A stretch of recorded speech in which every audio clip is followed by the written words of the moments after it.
Just like to welcome everyone here tonight, and thanks very much for coming along.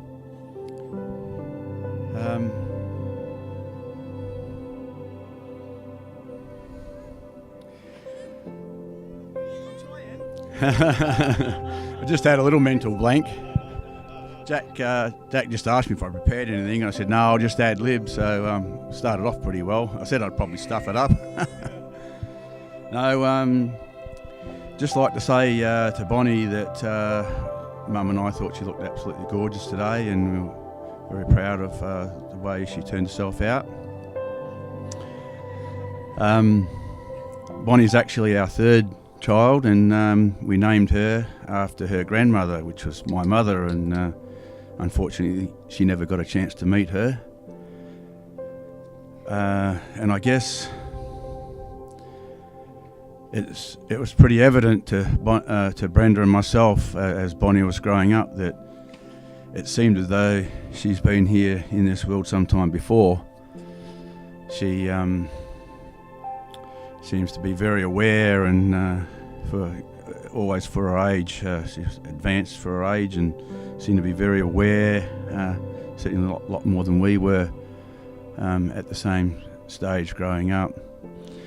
But I'd just like to say to Bonnie that we're very proud of the way she's turned out, very proud of what she's achieved through her journey so far, and more importantly, in the type of person that she's turned out to be, particularly within the community. So it hasn't always been easy for her either.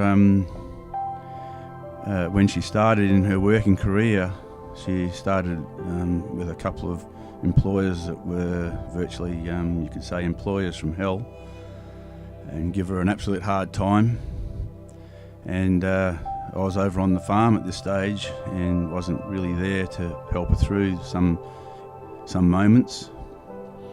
But she rang me one day and said, "Dad, I'm going to work for Greening Australia." I said, "Oh, you're Greening Australia? What's that involved?" And I think it was Greening Australia, Bonnie, something, yeah. "What's that involved doing, Bonnie?" "Oh, yeah, I'll be building fences and planting trees and building boardwalks and fencing off sand dunes." And I sort of thought, wow, wonder where this is going to lead for her, and you wouldn't credit it.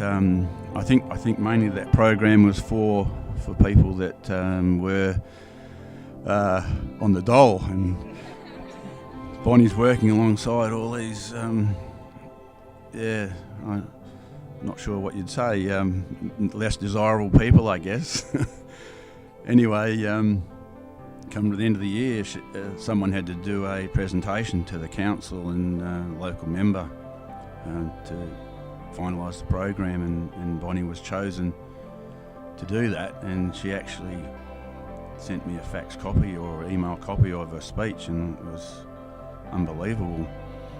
And so much so that when she did deliver the speech at the council offices, that the mayor came up to her afterwards, and also the local member came up, and the local member has said, "Well, I'm going to get you to write my speeches from now on," which he never held true to.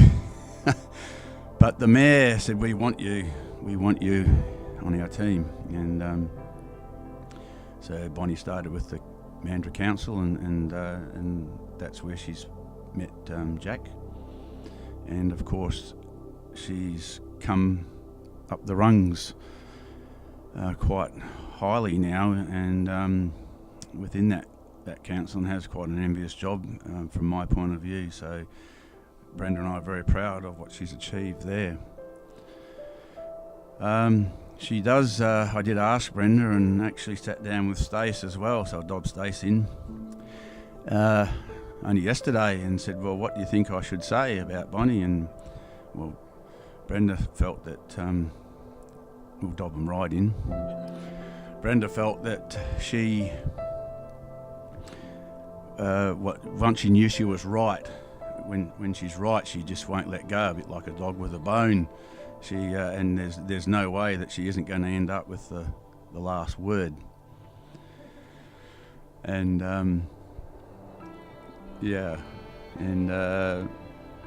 I had a little chuckle. I can't think of one, Stacey, so I let Stacey off the hook there. I can't think what Stacey suggested, but I know I had a little chuckle about one when we were travelling up to Daintree yesterday, and Bonnie was telling me how she had some work colleagues that were always late at the presentations, and she thought that was fairly ordinary, that they couldn't be on time. And I thought, gee, I can remember with all our family outings and get-togethers that we are always waiting for one person, that being Bonnie. So I did get quite a chuckle out of that one. Yeah. But just finish off with Bonnie in saying that she has her family and the people that are close to her marked as number ones, and she'll do anything to make sure that when things are going wrong or not quite right, that she can chip in and try and give her 2 bobs worth of support to right the ship. And it means a lot to her, and I guess a classic example of that is that she's not only with I think from to give Jack a little bit of credit here. She's organised majority of the wedding, but also been organising I know that Jack's chipped in with important points. That's what I was getting at. But I know that she's also been planning not just the wedding, but everybody's holiday, that trying to make everybody's holiday at such a fantastic time and event as well, which has taken its toll on her a couple of times. So we all very much appreciate that, Bonnie. So, we are proud of that as well, Mum and I, and I guess I'd just like to say just a couple of things about Jack to finish off, in that he's slipped into our family very easily and is virtually like having another son. And although he does speak a bit funny and he does still call the round ball of football, we're coming to grips with all that, but we'd just like to say, you've been really part of the family for a long time, and you do a really good job on mowing my lawns too while I'm not there at the moment, so I appreciate that, Jack. But you've been a family member for a long time, and we sort of officially, I guess, after today, welcome you to the family. So thanks very much, everybody, and I will leave all the toast. I believe someone else will be toasting the bride, so I'll leave that to down the track. Thanks very much. You'll be sick of me by the end of the night. Next up's Colleen.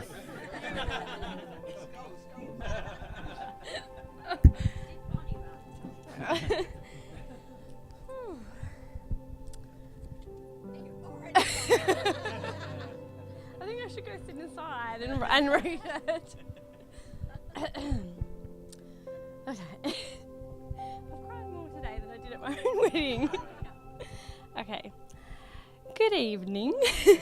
The For those of you who don't know me, my name is Colleen, and I've had the immense pleasure of knowing Bonnie and having been able to call her my best friend for almost 14 years. And today it has been my greatest honour to watch her marry the love of her life, Jack. Thank you both for allowing me that great pleasure. When Bonnie first asked me to make a speech, I laughed and reminded her of how emotionally unstable I am and how I more than likely will not get through half of it without crying uncontrollably. Then I realised how much of an incredible honour it would be to stand in front of you all on the most important day of Bonnie's life, to tell you all about the Bonnie I know.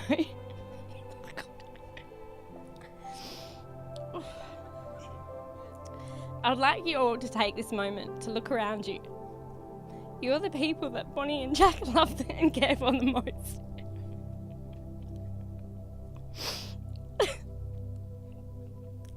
They have invited you here today because their wedding day would not be the same without you. And today you have made them your greatest priority in being here. So on behalf of Bonnie and Jack, I would like to thank you all, and especially those who came and set up today. You've honestly made her day.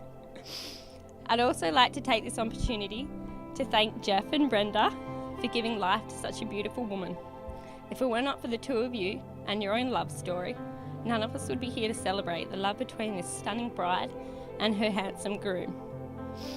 And of course, the mother and the father of the groom for delivering Bonnie's forever and always. So please, a round of applause for the mother and the father of the bride and groom.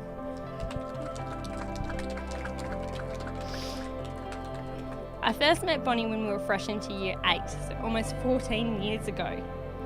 We were in sports class, and out of some 100 odd kids, Bonnie and I crossed paths, but I won't share why we crossed paths. You might change your opinion of her. No, I'm kidding. I thought she was the coolest person I'd ever met, and I was determined to be her best friend, whether she wanted that at the time or not. And I'm so glad that she did.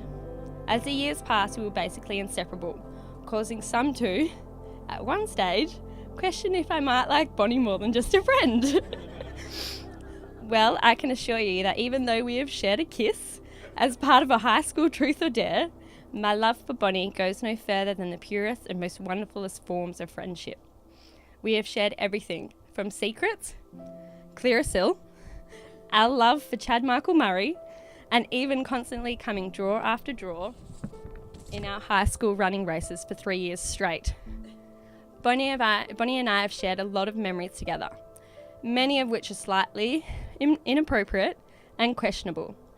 But a friendship spanning half as long as ours wouldn't be nearly as fruitful or as special if it were not for a few eyebrow-raising moments, like our constant need to talk about our number twos, and the occasional spoon at the beach when the water was a little too cold.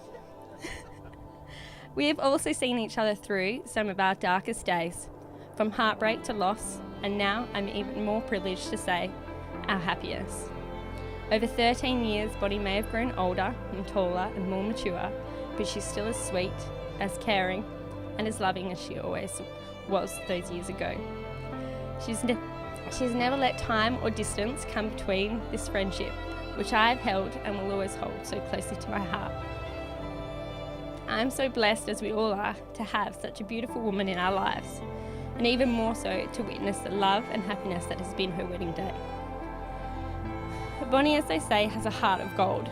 She's someone who has never failed to think of others and put them before herself, even at her own expense. Someone who'd always have 2 Panadol and an ice cold glass of water waiting for me when I'd arrive at her house after riding an hour on my push bike just to get there for a sleepover because my parents wouldn't drive me. She is someone who knew just how much a dog meant to me, to take photos of him. Months before his passing, to make them into a slideshow, to give to me on the eve of my wedding, just to let me know that that dog, even though he was gone, he'd always love me and he'd always be there.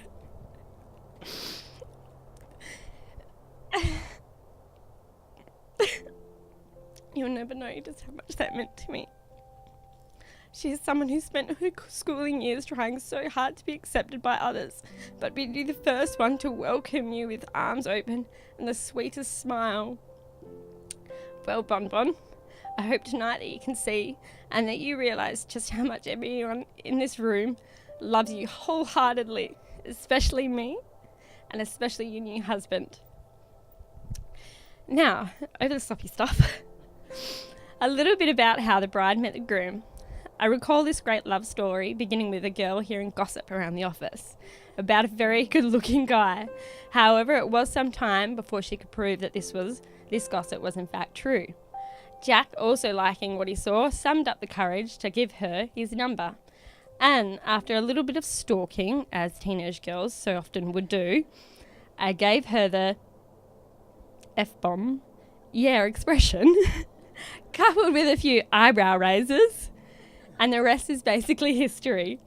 It's hard not to see that these two are made for one another. They look like they belong on the cover of Brides Australia magazine. They are both attractive, intelligent, witty and humorous.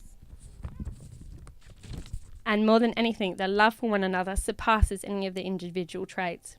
Together they have bought a house and made it a home, rescued a stray and made it their baby, travelled far and travelled wide, and there was only one thing left to do. And on the 2nd of November last year, Jack asked Bonnie to be his forever and always. And thankfully for him, she said yes.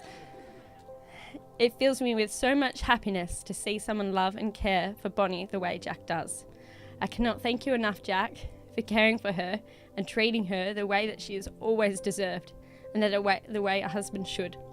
I know the love you have for one another will treat you both kindly. It will see many years of adversity. Sorry. Wrong one. I skipped ahead. It will see many years of happiness and love. It will see days of adversity, but it will also see joy and strength in the form of a truly wonderful couple who will continue to grow with one another and support one another. Jack, may you always know exactly how lucky you are to love and be loved by this woman. And Bonnie, may you always know the immense love that Jack is capable of. You are each other's strength and weaknesses, as the best of couples are and should be. Now, to end this speech, I would like to leave you both with this quote. My greatest wish for the two of you is that over the years your love for one another will deepen and grow so incredibly much that years from now you will look back on this day, your wedding day, as the day that you loved each other the least. I wish you nothing short of the most incredible life together. We got through it. To the bride and groom.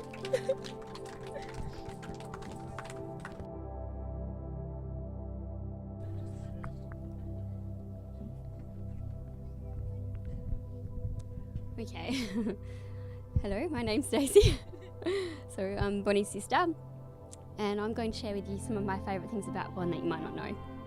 So, for starters, Bonnie wasn't just born, she was destined. When she was 2 years old, I had to write a story, a Christmas story. And in my story, I read about my brother and I and our baby sister called Bonnie. So what? Well, this was 2 years before she was born. When she finally did arrive, I felt a deep sense of rightness that my sister was with me in the world. Another thing you might not know, or you do now, is that she's named Bonnie. She wasn't named Bonnie to start with. She was Simone. But after one day in her company, Mum and Dad realised Simone wasn't quite right for her and changed it to Bonnie. It was our grandmother's nickname, and I've always thought it was the perfect name for her. It means beautiful, and since the first moment I saw her, that's what she's always been to me. Even when she was a beautiful pain in the ass. Because growing up, she always wanted to do whatever I was doing. Only better. She's taller. And she's tanned.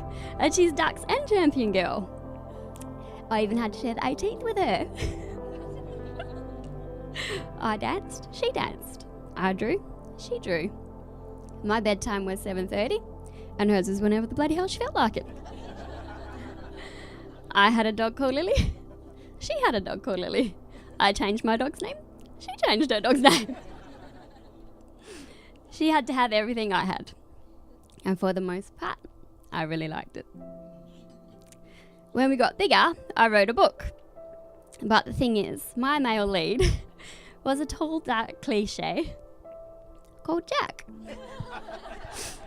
So what does Bond do? She goes out and brings her own real life Jack. So she always looked like a perfect little doll to me. She had big blue eyes and golden brown curls. And when we could keep her clothes on, she wore dresses handmade by our nan. When she learnt to talk, this was an endless source of delight for Chris and I. Can you say bum? Can you say boobs? Hours of fun for the whole family. We'd ask her what her name was, and she'd say, Bonnie Moan Beale. And this is where the nickname Mona came from, which also worked when she got older, but for other reasons. We were 3 siblings with three very different journeys, but we always had 2 parents who were always there for us, one home to return to, and one name that united us. Loyalty is very important to Bon, and she first saw this in our parents' devotion to us and to each other. As she got older, she was misunderstood. She didn't act her age, but the age of Chris and I. But our relatives have very firm beliefs about the way children should behave. If someone said something that she didn't agree with, or just being stupid or mean or unfair, she was too little to prevent her thoughts being plastered across her little face. This started what we know as the Bonnie face, or as I like to call it, the I call bullshit face. This is one of my proudest memories of Bon. While others saw a brat, I saw my baby sister being brave and fierce and independent and making a stand for what she believed in. I wanted to protect this in her and protect her.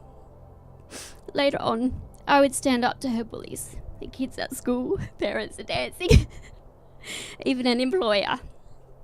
Bonnie made me brave. One issue I did have with Bon was over a song called Little Ray of Sunshine that my dad dedicated to her. And he'd say, hey Bon, here's your song. And I'd be like, what the frickin' hell am I? Obviously not your Little Ray of Sunshine. Then Bon got older, then we realised she was not a morning person. So Mum dedicated her a song. Hey Mona.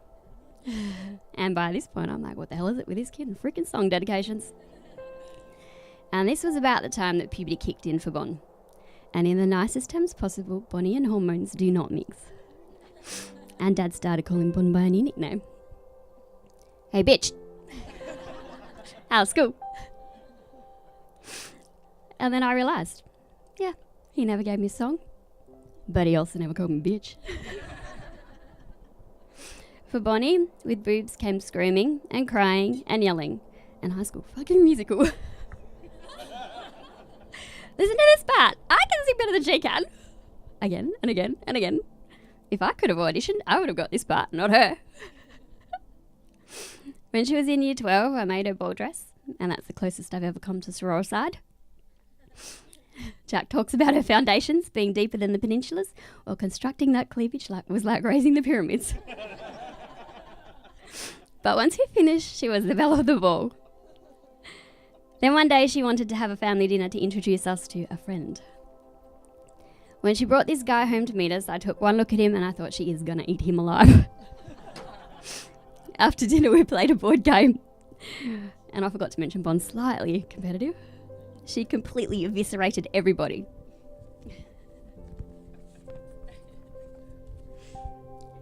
Yep, total carnage. Which I took as a good sign, because obviously we had nothing to worry about because she was going to scare the guy off all on her own. But time went by and this guy was still around. And worse than that, I noticed a really worrying trend starting to emerge. Time spent with Jack versus time spent with Stacey. So now I'm starting to get concerned. Being an older sister comes with certain responsibilities. It was my deontological duty to look after Bon, to make sure she was loved and protected and happy. I had to do something, but what? I had a really tough question to ask. Can I get rid of him?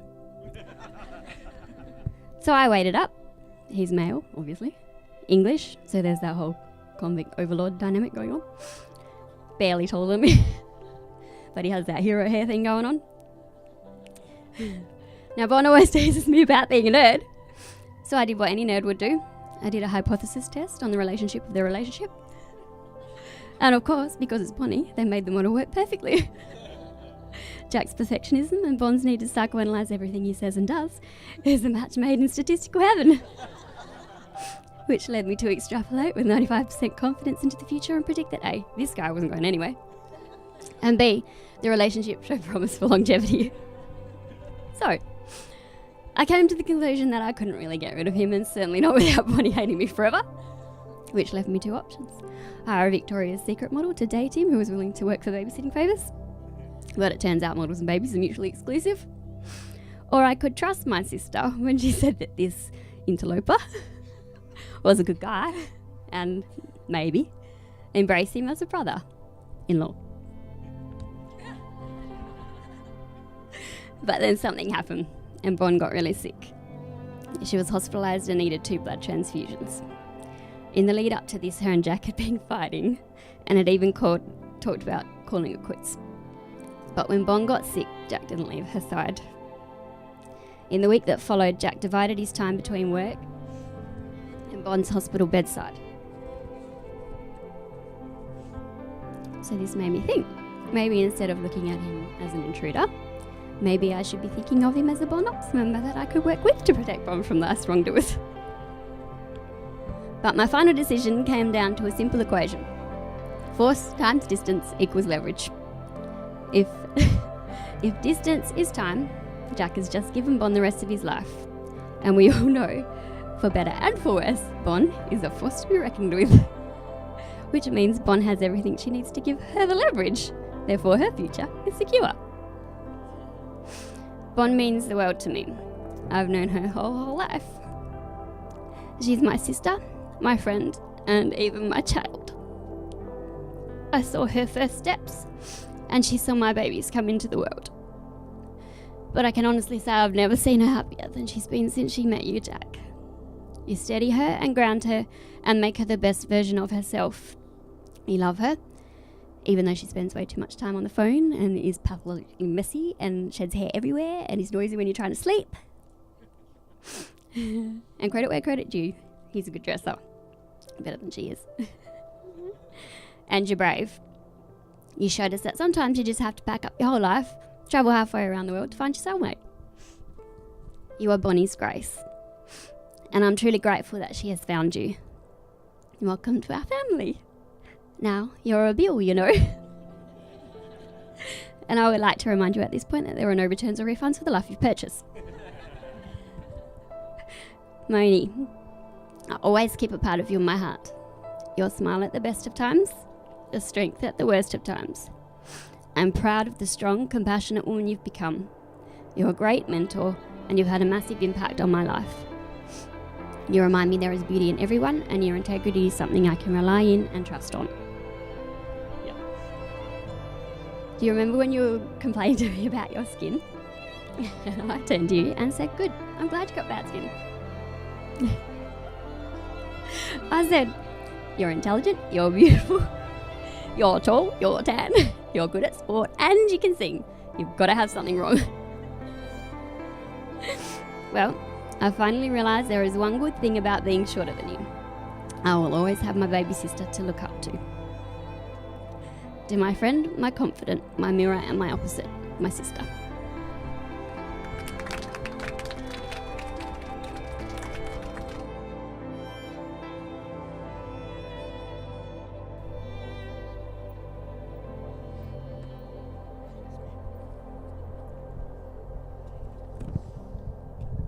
Firstly, I'd like to thank Jeff and Stacey for those kind words, and also for Colleen, yeah, obviously.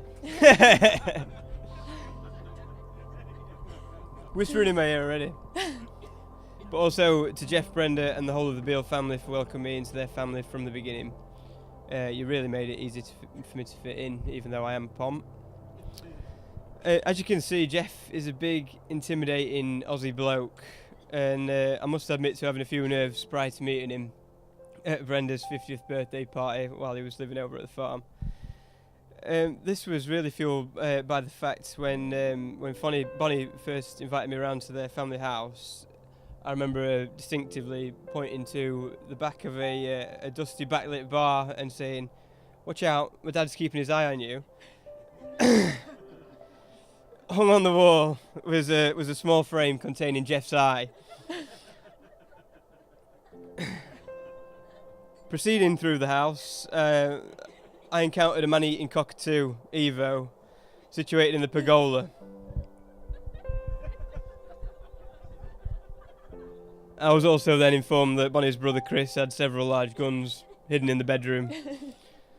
And I thought I'd arrived at the Adams family house, to be honest. However, that experience could not be further from the truth. I couldn't have asked for a kinder group of people to call my extended family. Having you as my family here has made it so much easier to live away from my own.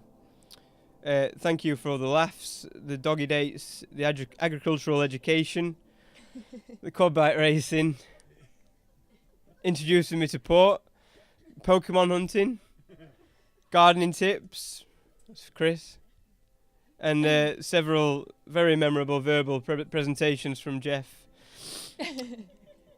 We did have a bit of a freeze earlier, didn't we, Jeff, there? I noticed that. Most importantly, though, thank you for bringing up such a lovely daughter. On behalf of Bonnie and I'd like to thank everyone here for coming and celebrating this day with us. Every single one of you has travelled a long way to be here, and the significance isn't lost on us. We want to acknowledge the commitment it took from you to make this day possible, and we are extremely humbled that you would do this for us. So thank you so much. Today really wouldn't be the same without you all. That being said, it hasn't been possible for everyone we love to be here with us for this occasion, but we know that they are here with us in spirit, and not only in our thoughts today, but more importantly in our hearts. I'll now pass over to Bonnie for the thank yous, but before I do, I have a couple of my own. I'd like to thank my mum, dad and Rose, who've been there with me through thick and thin. I can't describe the love, dedication and memories that we've shared and will continue to share. Our relationship is not defined by distance or time. I know that you're proud of us both and that you've taken Bonnie in as a second daughter. Nuggy, Twiggy and Gardner, thank you for being my best man, my groomsmen and my best friends. I'm honoured to have you by my side, not only on this special day, but for the better part of the last 2 decades. We've had so many laughs over the years, and you really are like brothers to me. It's been a pleasure growing up with you all and knowing that we're the same lads now as we were then. I've had some of the best times of my life sharing here in Australia with you all. I mean, we've shared trips to Scotland, camped on a mountain, almost summited Ben Nevis, eaten paella in Spain and played almost every sport imaginable. I'm so grateful for your friendship and support. To the bridesmaids, you all look absolutely amazing today. You've all done a brilliant job in making this wedding so special, but also being the best friends and sister Bonnie could ask for. And also, I'd like to extend that to everyone who helped out, obviously setting the venue up today. That's brilliant. Now, on to the most important matter. The golf at the Palmer Sea Reef today was quite a pleasure to behold. I mean, we had one player shot even par. Inevitably, that player was Chris Beale, took out the prize. And also the longest drive. But Simon Stacey did actually take out nearest the pin. I think he thinned it. On a serious note, I cannot describe how lucky I feel to be here right now. I have to admit, when Bonnie walked down the aisle, I was totally speechless, just lost for words. It's the first time she's been on time for anything. Oh wait, she wasn't. Bonnie is a sweet, caring and compassionate soul with a heart of gold. She has limitless talent and a burning desire to make the world a better place. Bonnie understands me like no one else ever could. She believes in my dreams and cares about my feelings. Bonnie has the mental steel that makes her unflappable even for the argument king. Bonnie's beautiful blue eyes had won me over from day one. All of Bonnie's attributes come wrapped in a perfectly formed, beautiful package. They say that you don't marry someone you can live with, you marry the person that you can't live without. Bonnie is the perfect mixture of both her parents, with Brenda's beauty, caring nature and height, and Jeff's humour, strong will and moustache. She was obviously a keeper. I am honoured to be part of your family and assure you that I will provide the very best for Bonnie. Please be upstanding for the most beautiful, most important toast I'm ever likely to make. To my wife, my bride, and my absolute world, Bonnie. To Bonnie, I love you.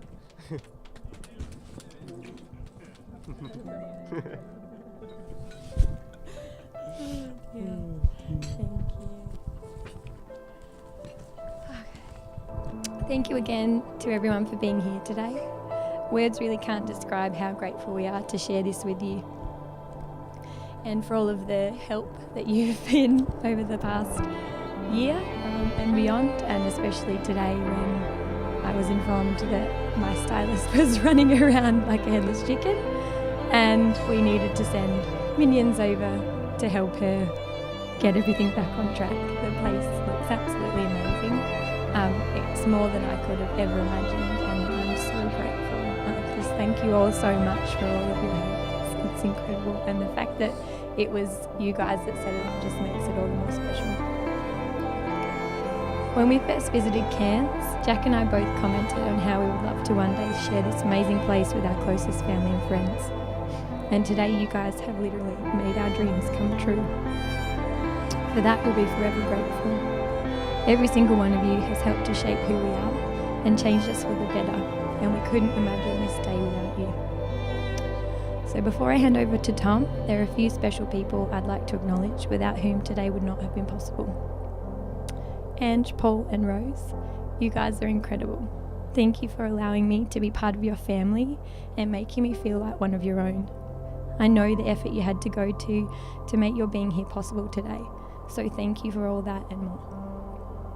Twiggy and Gardner, thank you for standing by us today and for welcoming me into your lives with such open arms. You are both such amazing guys, and you've done so much for us over the years. I always have a blast when we're together, and I can only hope that we will share many more trips to Margaret River and open many more bottles of port, which I'm sure we will.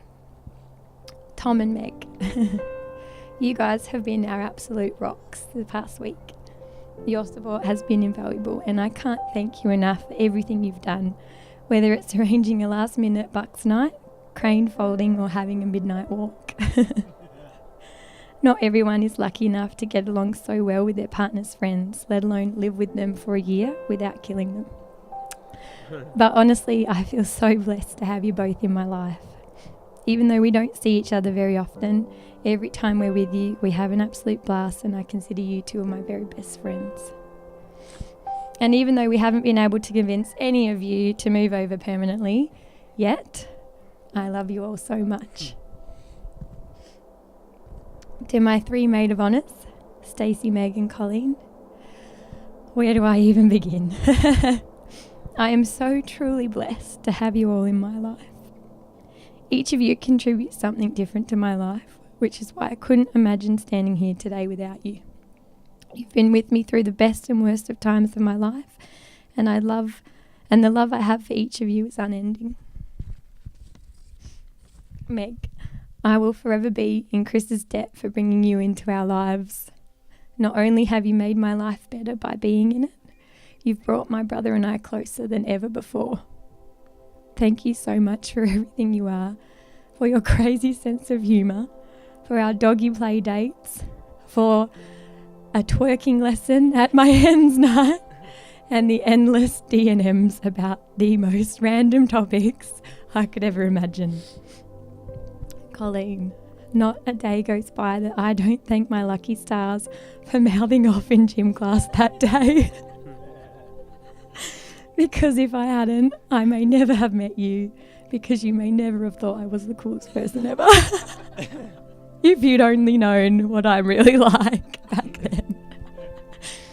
You have been my closest and best friend for over 12 years, and to share this journey with you has been an honour. I didn't think it could get any better when you asked me to stand next to you at your wedding. But watching you walk down the aisle 10 days ago and now sharing my own wedding day with you has been the most amazing time of my life. Stace, how incredibly grateful I am that I was blessed with a sister like you. It's no understatement when I say that this wedding would not have been possible without you. I wouldn't even have my speech right now. Or my shoes. Or Colleen, she wouldn't have shoes right now either. Thank you so much for going above and beyond for me since the day I was born.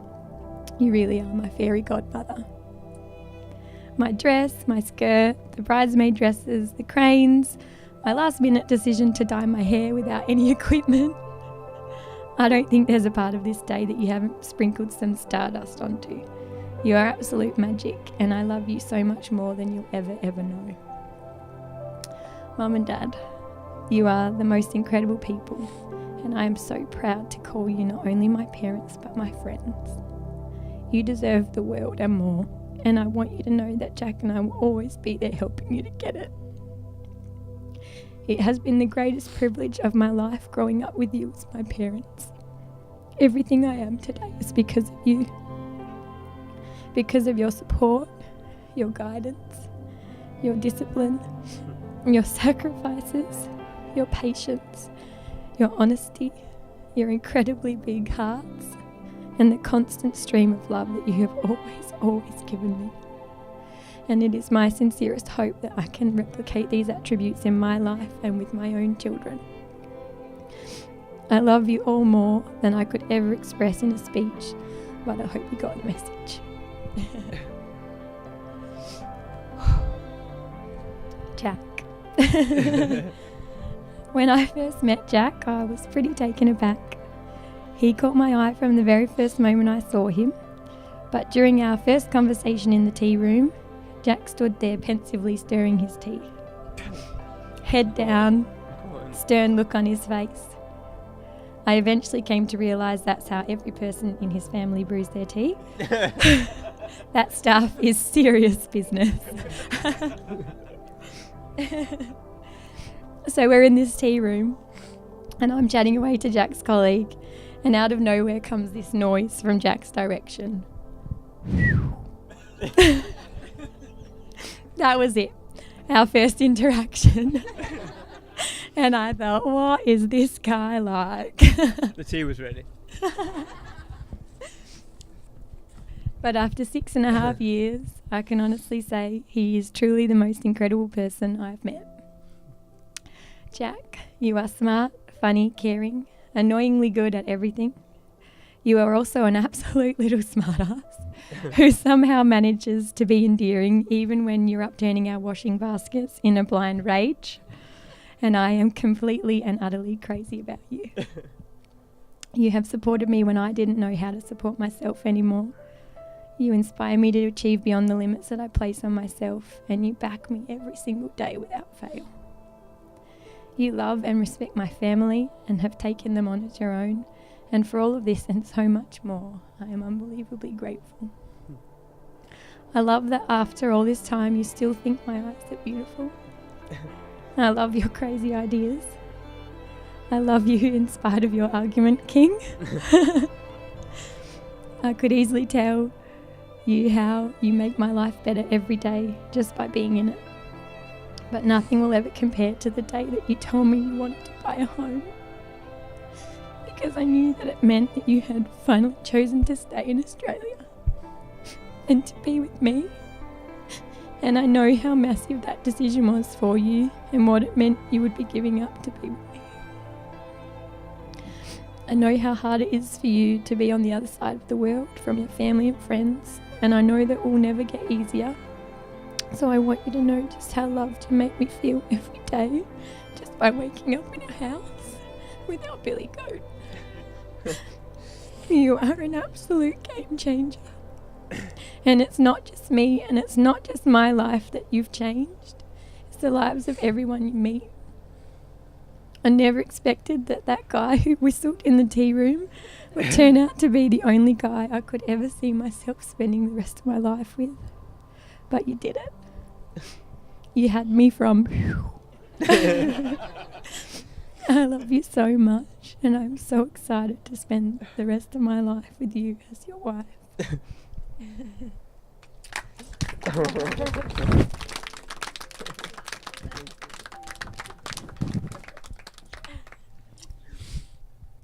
It's over to you, doll.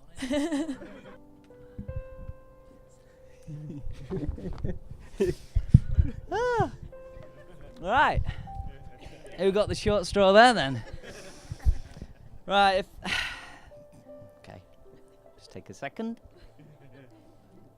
So everyone's had to listen to me all night already.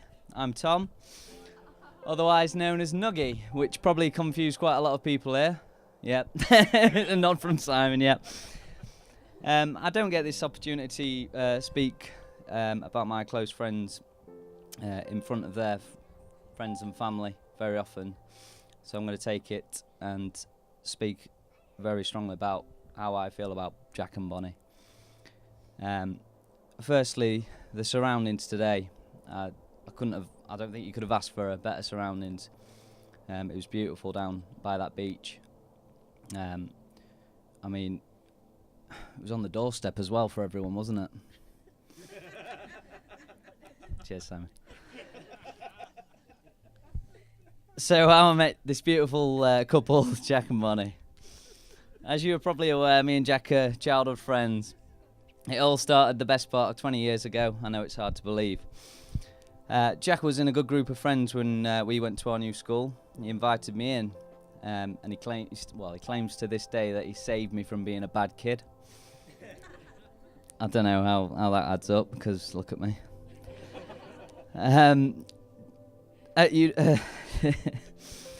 From there on, we've never looked back, really. We went through school, sixth form, and university periods together.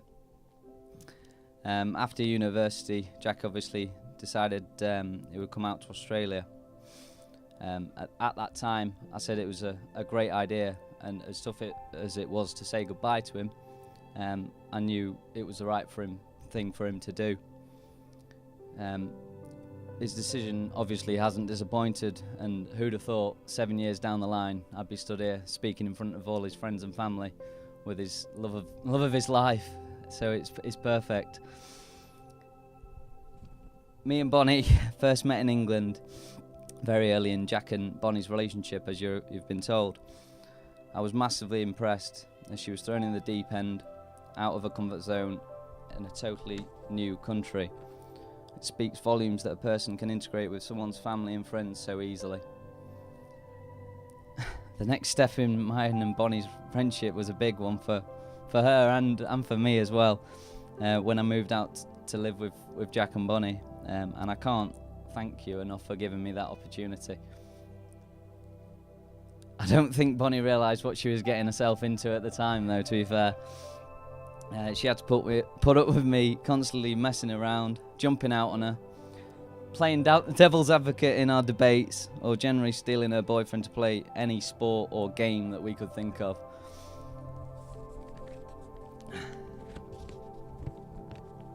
There was also the alleged incident of 2012.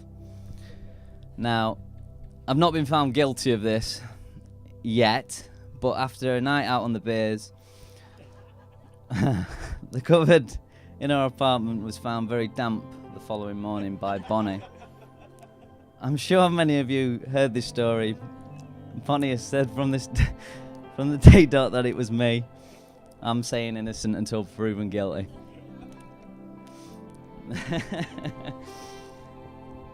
So yeah, Bonnie has had to put up with me, and just shows what she will do for her friends. I'm lucky enough to have spent time with both the families. Jack's family have welcomed me in from the beginning, and they have done a fantastic job of bringing Jack up. He's had a solid foundation and takes the best bits of his mum and dad to build up his qualities. He has a great sense of humour. He's honest, reliable, hard-working, and his best trait is that he brings the best out in people, and it's clear to see when we get together as a group of friends, you're the one everyone bounces off of. It's unbelievable.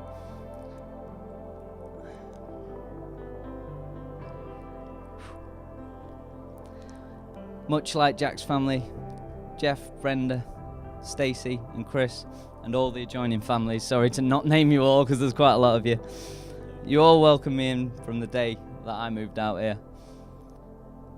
They had no ties to me, yet they would do anything for me. This is reflected in how Bonnie has been with me, and they should be very proud in the way that they've brought their daughter up. She's a fantastic person. She's caring, understanding, reliable, easy to get along with, beautiful, and one of the most intelligent people I've ever met. You are, Bonnie. My point overall is that it's a solid start to their lives from where they've come, and they've got that to build on, so it's fantastic, and I couldn't be happier for them to be together. Right. So that's all the Sophie stuff. I've just got a couple of stories. Ange did mention to me earlier in the week that she wanted one of the stories rekindling. So me, Paul, Jack and Ange have been up to Scotland a couple of times. We have endless memories, including diving in ice-cold waterfalls, Paul peppering golf pins when we got a couple of free holes, and celebrity hunting, which I won't go into any details. One memory that stands out in my mind is when we headed to a beach and were greeted by a sign saying "Warning, bull on shore." We were so called tough teenage lads who didn't want to be outdone by each other and Paul, so it was basically a standoff. Neither of us could stand down, so we marched on at the front of the pack. In the back of my mind, thinking there's a bull on this shore, basically. All of a sudden, we turned to our left. There was a narrowing and a bush, and the bush began to rustle. Me and Jack, thinking about the bull, started almost sprinting away, and then this little sheep came out. So we looked like total idiots, basically.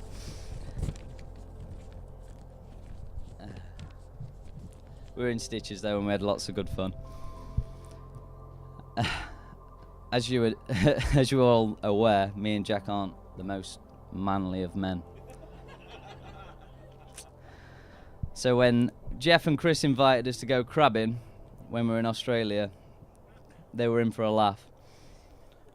For anyone that hasn't seen this kind of crabbing, it's not where you chuck it over the side.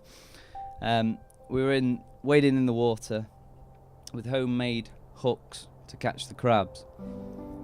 The only problem is, if you don't get them the first time, it clouds up, and they've got the advantage. Me and Jack spent most of the morning getting nipped by crabs and screaming like little girls.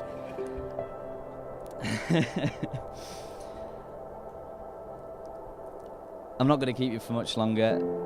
It's obvious to me that Jack and Bonnie are meant for each other, and will make each other happy for years to come. I'd like to take this opportunity to toast to Jack and Bonnie, Mr. and Mrs. Richardson. Cheers.